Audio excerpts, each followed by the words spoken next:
Welcome to special analysis. నేను రమా మండవ. ఈరోజు అనాలిసిస్లో భాగంగా మనం తీసుకోబోతున్న టాపిక్ ఏంటంటే, ఈరోజు అనాలిసిస్కి మనం ఒక టైటిల్ పెట్టున్నాం. మంచు మోహన్ బాబును చంద్రబాబు నాయుడు వదిలిన లోకేష్ వదిలిపెట్టరా అని చెప్పేసి ఒక టైటిల్ పెడతాం జరిగింది. ఈ టైటిల్ వెనుక నిజంగానే ఒక సాలిడ్ రీజన్ ఉంది. ఈరోజు తిరుపతిలో మోహన్ బాబు ప్రైవేట్ యూనివర్సిటీ ఉంది. ఆల్మోస్ట్ దాన్ని మూసేసే పరిస్థితులు ఆయనకి ఎదురవుతూ ఉన్నాయి. అయితే అటు లోకేష్ కారణంగానే యూనివర్సిటీ మూతపడుతోందా అన్న చర్చ కూడా జరుగుతోంది ఒకవైపున. ఎందుకంటే టీడీపీ అంటే పడని వాళ్ళు, మోహన్ బాబుకు మద్దతు ఇచ్చే వైసీపీ నేతలు చాలామంది అటు సోషల్ మీడియా వేదికగా ఇలాంటి కామెంట్స్ పెడతా ఉన్నారు. అయితే ఇక్కడ ఒక ట్విస్ట్ ఏంటంటే, అసలు ఇక్కడ ఏం జరిగింది అనేది కూడా మనం ఇక్కడ తెలుసుకోవాలి. అసలు మోహన్ బాబు ఈ ప్రైవేట్ యూనివర్సిటీ ఉంది, శ్రీ విద్యానికేతన్ గురించి ఎప్పుడు మాట్లాడినా ఆయన చాలా గొప్పగా చెప్తూ ఉంటారు. అక్కడ ఏదైతే సాయిబాబా విగ్రహాన్ని కూడా ఆయన అన్వీల్ చేయడం జరిగింది, పెద్ద గుడి కూడా కట్టించారు. ఒక సెంటిమెంట్గా భావిస్తారు మోహన్ బాబు కానీ ఆయన ఫ్యామిలీ కానీ శ్రీ విద్యానికేతన్. ఆ తర్వాత రోజులు అది ప్రైవేట్ యూనివర్సిటీ అయింది, అది కూడా మనం చెప్పుకుందాం. అయితే ఆ యూనివర్సిటీకి సంబంధించి ఈ రోజున మోహన్ బాబు మీద చాలా సీరియస్ ఎలిగేషన్స్ వచ్చాయి. ఆ ఎలిగేషన్స్ సంబంధించి ప్రభుత్వం కూడా ఫోకస్ పెట్టిన పరిస్థితుల్లో ఈరోజు ఆ యూనివర్సిటీని మూసేసే పరిస్థితులు ఎదురవుతున్నాయి. అయితే అసలు అక్కడ ఏం జరిగింది అనేది ఒకసారి మనం చూద్దాం. తిరుపతిలోని చంద్రగిరి ఏదైతే చంద్రగిరి మండలంలో రంగంపేట దగ్గర మోహన్ బాబుకు సంబంధించి శ్రీ విద్యానికేతన్ విద్యా సంస్థలు ఉండేవి. అప్పటి నుంచి కూడా ఆ విద్యానికేతన్ కిందే schools and colleges, engineering college కూడా ఉండేది. బట్ 2022లో దానికి ఏదైతే ప్రత్యేకంగా ప్రైవేట్ యూనివర్సిటీ అనుమతులు రావడం జరిగింది. అప్పటి నుంచి కూడా దాన్ని ఏదైతే మోహన్ బాబు ప్రైవేట్ యూనివర్సిటీ కింద పేరు కూడా మార్చడం జరిగింది.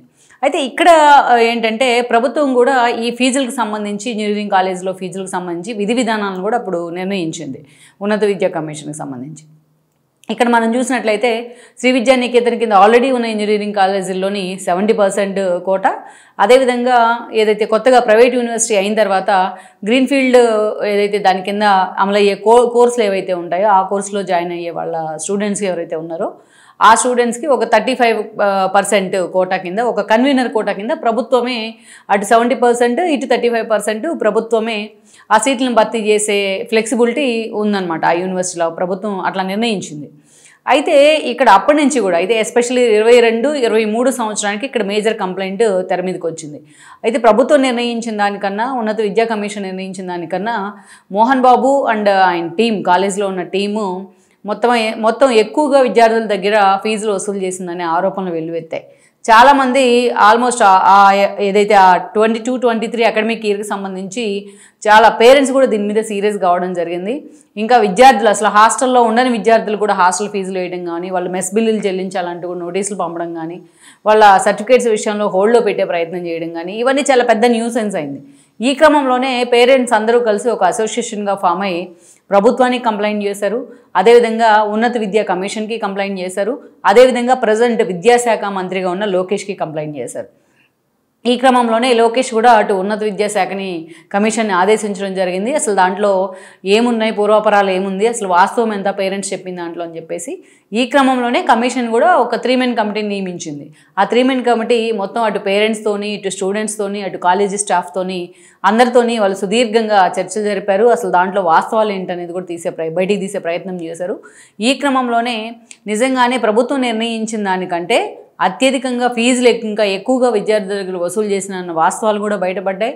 సో ఈ క్రమంలోనే చాలా అక్కడ అవకతవకలు, అరాచకాలు, కనీసం లెక్కలు చెప్పిన విధానం, లెక్కలు కూడా సరిగ్గా ఎక్స్పోజ్ చేయని విధానం, ఇవన్నిటినీ కూడా ఆ 3 మెన్ కమిటీ గుర్తించింది.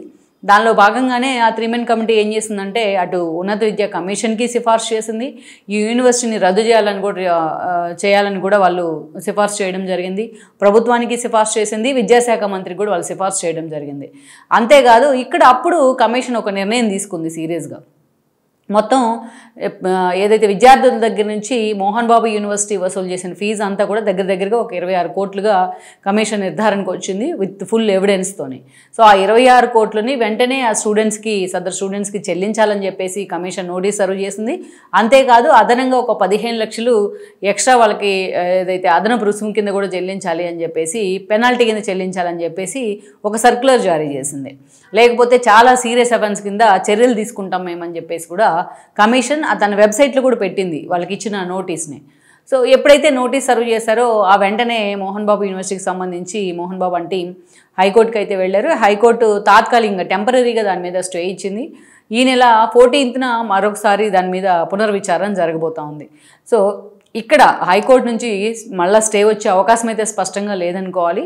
సో ఇక్కడ ఈ విషయంలో సేమ్ హైకోర్టు కూడా కమిషన్ ఏదైతే ఉత్తర్వులు జారీ చేసిందో అదే హైకోర్టు కూడా ఫాలో అయ్యే అవకాశం అయితే ఉంటుంది. ఎందుకంటే ఎవిడెన్స్తో ఈరోజు అన్ని ఆధారాలు అవకతవకలు బయటపడ్డాయి కాబట్టి.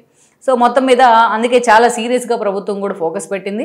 అందుకే ఈ విషయంలో మాత్రం ఈ విషయంలో మోహన్ బాబు ఏమాత్రం వెనక్కి తగ్గినా ఆ ఫీజులు తిరిగి స్టూడెంట్స్కి చెల్లించకపోతే 26 కోట్లు ఆ యూనివర్సిటీ పర్మిట్స్ ఏవైతే ఉన్నాయో అనుమతులు కూడా రద్దు చేయాలని సిఫార్సు చేయడం మనకు తెలుసు గతంలో. సో ఆ యూనివర్సిటీని ఆల్మోస్ట్ ప్రైవేట్ యూనివర్సిటీకి అనుమతులు రద్దు చేయడమే కాదు యూనివర్సిటీని క్లోజ్ చేయాలని కూడా ప్రభుత్వం ఆదేశాలు జారీ చేసే అవకాశాలు అయితే పుష్కలంగా ఉన్నాయి. అయితే ఎప్పుడైతే ఈ న్యూస్ వైరల్ అవుతుందో సోషల్ మీడియాలో అప్పుడు అటు మోహన్ బాబు మద్దతుదారులు అంటే ఆబ్వియస్లీ వైసీపీ శ్రేణులే. మోహన్ బాబు కొడుకైన విష్ణు చేసుకుంది స్వయాన జగన్మోహన్ రెడ్డి సొంత సోదరు వెరోనికనే. సో వాళ్ళిద్దరి మధ్య ఎంత బాండింగ్ ఉందో మనకు తెలుసు. ఆ ఫ్యామిలీస్ రెండింటి మధ్య కూడా వైఎస్ రాజశేఖర రెడ్డి హయాంలో ఆ మ్యారేజ్ జరిగినప్పటికీ వైఎస్ రాజశేఖర రెడ్డి మరణం తర్వాత జగన్మోహన్ రెడ్డి కానీ ఆయన ఫ్యామిలీకి సంబంధించి షర్మిల కానీ విజయమ్మ కూడా వాళ్ళతో అంతే ర్యాపో మెయింటైన్ చేస్తూ వచ్చారు. సో వాళ్ళ అండ చూసుకునే మోహన్ బాబు కూడా గతంలో రెచ్చిపోయిన సందర్భాలు ఉన్నాయి టీడీపీ మీద. అయితే ఇక్కడ గతంలో జరిగిన కొన్ని ఇష్యూస్ను ప్రజెంట్ ఇష్యూకి కంపేర్ చేస్తే కూడా చాలామంది లోకేష్ మోహన్ బాబు మీద పగ తీర్చుకునే ప్రయత్నం చేస్తున్నారని కూడా ఇక్కడ డిస్కషన్ చేస్తూ ఉన్నారు. సోషల్ మీడియాలో కూడా అదే పోస్టులు చేస్తూ ఉన్నారు. అయితే ఇక్కడ ఒక ట్విస్ట్ ఏంటంటే గతంలో మోహన్ బాబు మాట్లాడిన మాటలు లోకేష్ను ఉద్దేశించి అదేవిధంగా చంద్రబాబును ఉద్దేశించి అది మామూలు మాటలైతే కాదు. ఎందుకంటే విద్యానికేతన్కి సంబంధించి 2019 ఎన్నికల కంటే ముందే జరిగింది ఈ ఇష్యూ. సరైన ఏదైతే అనుమతులు ఇవ్వట్లేదు, ఫీజు రియంబర్స్మెంట్ మాకు కరెక్ట్గా అందట్లేదు ఆ రోజు చంద్రబాబు నాయుడు ప్రభుత్వంలో అని చెప్పేసి మోహన్ బాబు విమర్శలు చేశారు. విమర్శలతో ఆగుంటే దాన్ని ప్రభుత్వం నిజంగా ఏమైనా ఉంటే ల్యాప్సెస్ ఉంటే సరిదిద్దుకునే ప్రయత్నం చేసేది. కానీ ఆయన ఏకంగా విద్యానికేతన్లో కొంతమంది స్టూడెంట్స్ని తీసుకొచ్చి రోడ్డు మీద పడుకొని నానా యాగి చేశారు ఆ రోజున. ఇంకా ఆయనకి టీడీపీలో కొందరు ఒకరిద్దరు కౌంటర్ ఇచ్చే ప్రయత్నం చేస్తే నిజాలు ఏంటని బయటికి చెప్పే ప్రయత్నం చేస్తే అందుకు పోటీగా ఆయన విత్ ఇమీడియట్ ఎఫెక్ట్ వెళ్ళి వైఎస్ఆర్సీపీలో జాయిన్ కావడం జరిగింది. చంద్రబాబు నాయుడికి చెక్ పెట్టాలంటే నేను వైఎస్ఆర్సీపీలో చేరాలనుకున్నారేమో కానీ అఫిషియల్గా జగన్మోహన్ రెడ్డి సమక్షంలో మోహన్ బాబు వైఎస్ఆర్సీపీ జెండా కప్పుకున్నారు.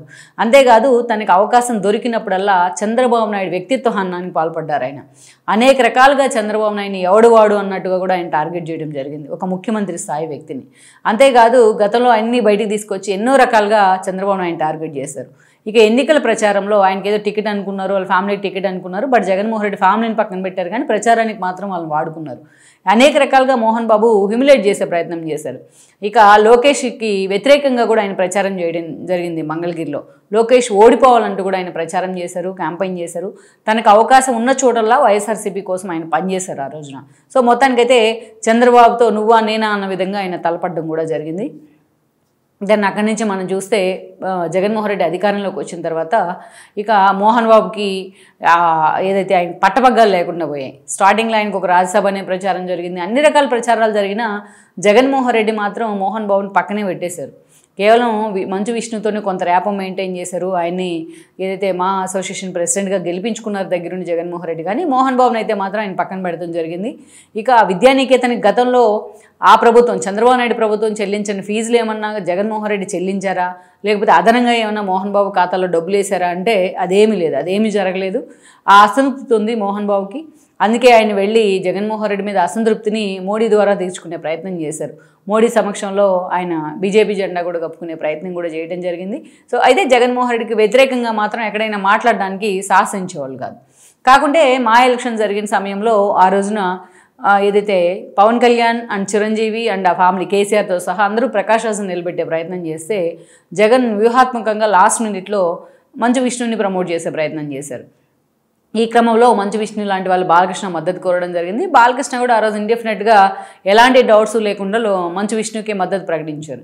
ఈ క్రమంలోనే ఆయన గెలిచిన తర్వాత మంచు మోహన్ బాబు బాలకృష్ణ ఇంటికి వెళ్ళి లోకేష్కి వ్యతిరేకంగా అంటే నీ అల్లుడికి వ్యతిరేకంగా నేను ప్రచారం చేసి ఆయన ఓటమికి కారణమైన నా కొడుకును నువ్వు గెలిపించావని చెప్పి బాలకృష్ణని ఆ రోజు హత్తుకునే ప్రయత్నం చేశారు.